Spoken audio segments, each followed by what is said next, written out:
बारामतीतील विद्याप्रतिष्ठानच्या मैदानावरती अवघ्या काही वेळापूर्वी उपमुख्यमंत्री अजित पवारांच्या पार्थिवावर अंत्यसंस्कार करण्यात आले आणि जशी त्यांना अग्नी देण्यात आली त्याच्यानंतर बारामतीकर जे आहेत सगळेच मोठ्या प्रमाणामध्ये भावूक झालेले पाहायला मिळाले.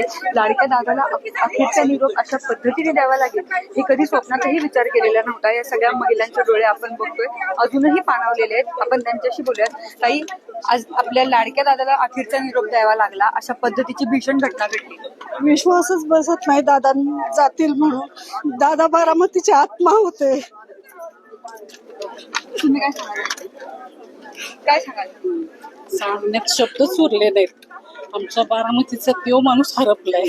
आता काय सांगायचं, बोलायला शब्द फुटत नाहीत. एवढं जी त्यांनी बारामती जी केली ना, ते उठून माणसं झोपीत असताना 3-3 वाजेपर्यंत दादा जे करत होते सांगण्यात शब्दच नाहीये.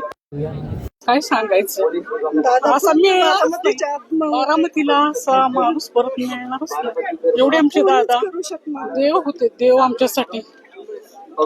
सांगण्यात सुद्धा शब्द फुटत नाही, अंग थर करते. कालपासून ह्या सगळ्या नागरिकांची अशीच परिस्थिती आहे. अजित पवारांना मानणारा मोठा वर्ग राज्यभरामध्ये आहे आणि राज्यभरातून नागरिक खरं तर या अंत्यसंस्काराला आलेले होते. या सगळ्या स्त्रिया अजूनही बघतो आपण, त्यांच्या डोळ्यामध्ये पाणी पाहायला मिळतं. हे सगळे नागरिक जे आहेत ते लांबून आलेले आहेत. काय सांगाल, कुठून आलात तुम्ही आणि अशा पद्धतीने दादा आपल्यातून निघून जातील कल्पनाही नव्हती कोणाला? मी सांगली क्रांतीभूमी कुंडलवरून आलोय, जी स्वातंत्र्य सैनिकांची भूमी आहे. खरं तर अजितदादा म्हणजे महाराष्ट्राचा बुलंद वाघ होता हे प्रत्येक जण सांगतंय, परंतु अजितदादांसारखं नेतृत्व व्यक्तिमत्व व्हायला 70 वर्षाचा काळ लागतो. दादांनो, हे सोपं नव्हे. नीती इतकी कठोर का झाली हे मला माझ्या काळजाला पडलेला प्रश्न आहे. मी कोणत्याही पक्षात नाही. मी 20 वर्ष सामाजिक काम करतोय. राजकारणाचा माझा जवळून नकावडाही संबंध आला नाही, परंतु अजितदादा गेल्यानंतर आमच्याच कुटुंबातलं कोणतर गेलंय. इतक्या पद्धतीचं दुःख झालं. 200 किलोमीटरवरून येत असताना रस्त्यावरून जी तरुण मोटरसायकलवरून गाड्या लावलेले बघितले, माता भगिनी खुरपणाऱ्या बघितल्या, त्या प्रत्येकाच्या डोळ्यामध्ये पाणी येत होतं. महाराष्ट्रात वसंतदादा आमच्या जिल्ह्यातले सांगलीतले, त्यानंतर अजितदादा, अशा पद्धतीचं व्यक्तिमत्व अजितदादांचं होतं. महाराष्ट्राचा आता एक तरुण म्हणला की अजितदादा आज गेले, महाराष्ट्राचं भविष्य संपलं. अरे काय, बारामती घरामध्ये जेवढी स्वच्छता असते तेवढी बारामतीच्या रस्त्यावरती स्वच्छता आहे. असं महाराष्ट्रात नव्हे, भारतात नव्हे, देशात सुद्धा होऊ शकत नाही. इतका जिवंतपणा आज महाराष्ट्रातल्या घराघरातल्या बायकां पदर पसरून डोळं पुसतायत. हे होत नाही. हे व्हायला अनेक वर्षाचा काळ लागतो. पवार साहेबांच्या मुशीतून घडलेलं हे नेतृत्व होतं. भले त्यांच्यावरती अनेक वेळा आरोप झाले, परंतु संभाजी महाराज आठवा तुम्ही. संभाजी महाराजांना ज्या पद्धतीने आरोप पचवून त्यांनी स्वराज्याचा लढा दिला, त्याच पद्धतीनं माझ्या दादांनी, आपल्या दादांनी राजकारणाच्या पलीकडे जाऊन गटतट न बघता काम केलेलं आहे. असा नेता परत यावा. सगळ्यांनाच वाटते दादा इथे कुठं असतील, येतील.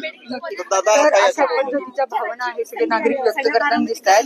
ह्या महिलांना प्रचंड अश्रू जे आहेत ते अनावर झाले. ताई, खूपच दादांना निरोप दिल्यानंतर तुम्ही रडताय, काय सांगाल? विश्वास बसत नाही. असं वाटतं की त्यांच्या सभेला एवढी सगळी माणसं जमा झालेत, वाटत नाही की ते गेलेत म्हणून.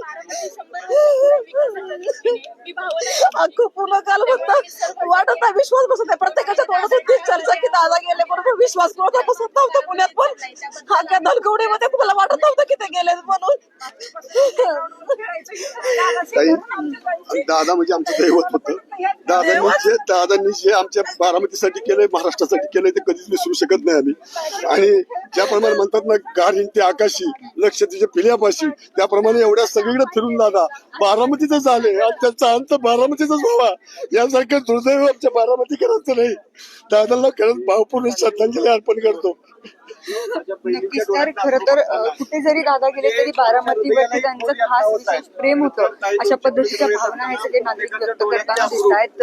अचानक असे दादा निघून गेले, अशा पद्धतीची दुर्दैवी घटना बारामतीमध्ये घडली आणि आज त्यांच्या पार्थिवावरती बारामतीतील या विद्याप्रतिष्ठानाच्या मैदानावरती अंत्यसंस्कार करण्यात आले. यावेळी पवार कुटुंबियांसह राज्यातले प्रमुख नेते एवढी भावना मला तीव्र वाटली की हा राजकारणाच्या पलीकडचा फिनिक्सचा कोहिनूर हिरा आहे. असा व्यक्तिमत्व नेता व्हायला 70 वर्षाचा काळ माझ्या गावाला बहिणीला लागतो. दादा गेलेला आहे, महाराष्ट्राचं भविष्य पोरकं झालेलं आहे. आणि एखादा नेता सगळे नागरिक आता मोलकरणीचा फोन उचलत नाही, फक्त मोलकरणीचा फोन उचलणारा, शेतामध्ये उरकणाऱ्या महिलेचा फोन उचलणारा हा दादा होता.